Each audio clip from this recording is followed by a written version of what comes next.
Praise the Lord. சங்கீதம் 11ஆம் அதிகாரம். ராக தலைவனுக்கு ஒப்புவிக்கப்பட்ட தாவீதின் சங்கீதம். நான் கர்த்தரை நம்பி இருக்கிறேன், பின்ன ஏன் நீங்கள் என் ஆத்துமாவை நோக்கி பட்சியைப் போல உன் மலைக்கு பறந்து போ என்று சொல்லுகிறீர்கள்?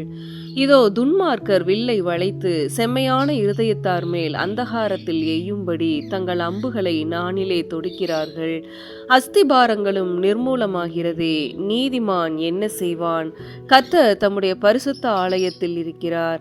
கர்த்தருடைய சிங்காசனம் பரலோகத்தில் இருக்கிறது. அவருடைய கண்கள் மனுபுத்திரரை பார்க்கிறது.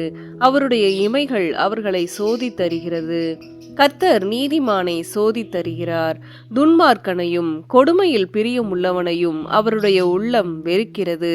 துன்மார்க்கர் மேல் கன்னிகளை வருஷிக்க பண்ணுவார்.